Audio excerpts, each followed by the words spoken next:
By now, we all know about Chicago. There's been a ton of coverage lately about that city's murder rate, and for good reason, as the death toll there soared this past summer. The homicide rate there has actually improved recently. But Chicago is not the most dangerous city in America. Camden, New Jersey has that title on a per capita basis. It's also the poorest city in the country. And for way too long, in all the years I've been reporting on it, it's been the place people drove by or took great pains to avoid. That's why tonight we tell their story and the story of a place we can no longer ignore. It has been compared to the surface of the moon here on Earth. Parts of it look like Beirut or Fallujah after the firing stopped. But this is America, and this is what poverty looks like. And look at where we are. That's Philadelphia across the river, muscular, gleaming, and prosperous, just like the suburbs all around here. And then there's Camden, with those two awful titles to its name. It is the poorest city in America, and it's considered the most dangerous city in this country. I always think of Camden as the best visual aid in America to see what has gone wrong and what is going wrong. Well, it's staggering poverty surrounded by staggering wealth. Correct. 3 bullets came through there. Father Michael Doyle came here from Ireland over 40 years ago. He's been serving the poor from inside Sacred Heart Church ever since, and it breaks his heart to have to point out bullet holes in the stained glass. Many people blame the poor and dismiss the poor. We have to get over that and realize that American citizens are dying in inner city America, and they're dying in Camden at levels never seen, never imagined. Here's a visual, the crosses outside City Hall representing murder victims. They're underneath the quote from Camden's own Walt Whitman, "In a dream I saw a city invincible." And here's the math. Roughly 77,000 people live here. There were 67 homicides last year and 266 shootings. That's 1 every 33 hours, and that's the worst in the nation. Nice to meet you, Brian. Nice to meet you. We spent the day riding along with Camden's chief of police, Scott Thompson. His roots are here. His department is so outnumbered and outgunned that drug dealers often go about their business in the open as police drive by. This, 50 years ago, was the shopping center mecca of South Jersey. Look at this. I've seen this the last time I was here. But you don't see this a lot in America. No. And scattered within here, you see people that take pride in their property. Right. Thompson's family goes back to the old Camden, the RCA factory where his grandmother worked, the shipyards and the Campbell's soup factory where everyone else worked. And then something happened here, which is still visible to this day. This used to be a city street. Mm-hmm. Could this date back to the riots? Yeah, they're talking about an area where there would probably be a good 100, maybe 150 homes. Race riots, white flight, 3 mayors thrown in jail, corruption, a police department cut in half, and this is what Chief Thompson is left with. Drugs are so prevalent here that when a well-dressed white kid came into view, knocking on the door of a dilapidated row house, it didn't take a veteran cop to realize he stuck out like a sore thumb. Sir. Sir. Did you call me? Yeah, how you doing? You got identification on you? Yeah. Says you live in Delran, Tyler. Mm-hmm. You do heroin? Huh? You do heroin? No. Used to? I used to. Yeah. Yeah. Did you ever shoot it? Once, a while ago. Let me see your arms. Huh? Let me see your arms. Yeah, you still got some fresh needle marks there. Yeah, that's, Tyler, let's do ourselves both a favor, okay? Why don't you head back to Delran, all right? Okay. And so that I'm not giving some type of phone call to your parents telling them that something terrible has happened to you down here.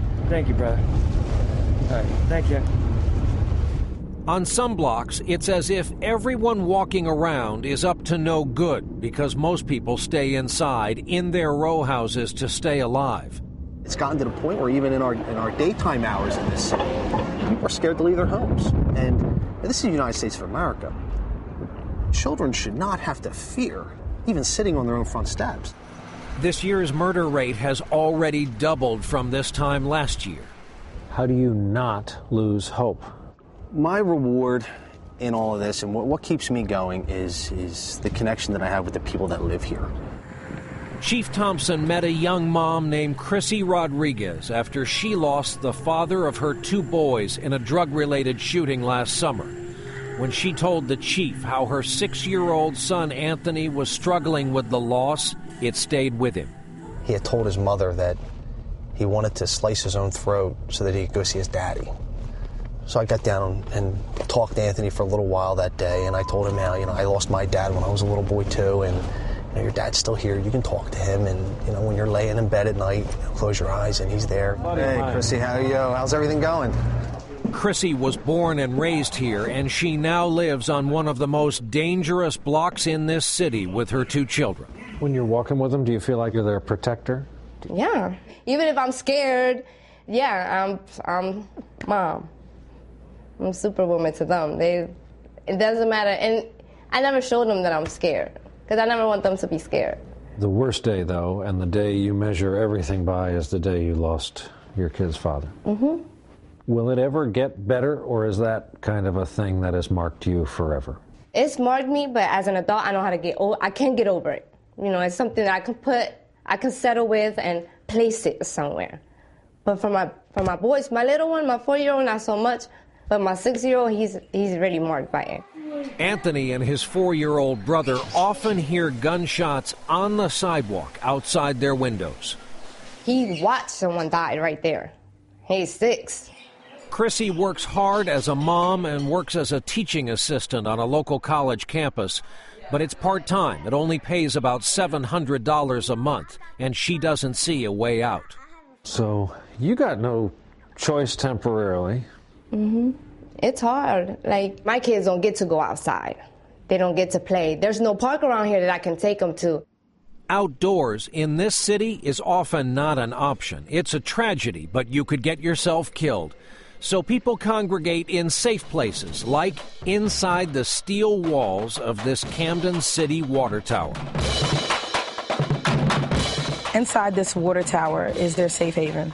It's my responsibility, along with the other parents, to make sure that all these babies are safe. This is Tawanda Jones, and this is the Camden Sophisticated Sisters drill team. That makes her the drill instructor. We practice 4 days a week, all year round, because kids can get in trouble all year round, so we need to keep them busy.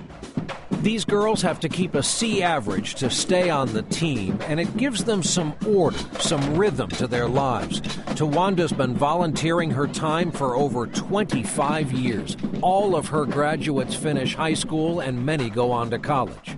The kids come in, they get tutoring. There's been situations where a family was in the dark.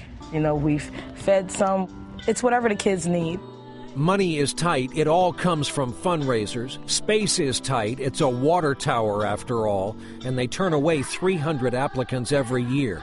But listen to her optimism about this city that so many people have abandoned. It's going to be a turnaround, and I'm going to be here when it turns around. I'm not going to be, 6 feet under. I'm going to be here because I'm going to help turn it around. And if Chrissy is going to make it here, she's going to need help. But she also likes her chances. Do you ever see a better world for you, your kids? I'll make it happen. I'll make it happen. I've made miracles with what I have. And then there's Chief Thompson, who sees the worst of it every day and every night. In April, things will get a little better for him. His downtrodden department will become part of a larger county police force.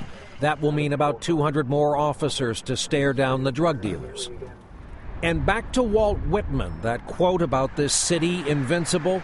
The children of this city sing out a message for the rest of the country to hear. The children of Camden is crying for help, but it seems like nobody hears a cry. We should be ashamed of ourselves that we have a Camden that hurts the children.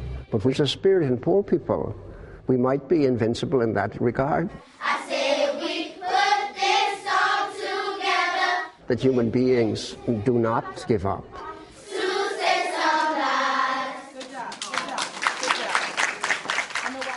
Our thanks to all the good people we met in Camden who are fighting the good fight there every day. You can hear more from them on our website tonight.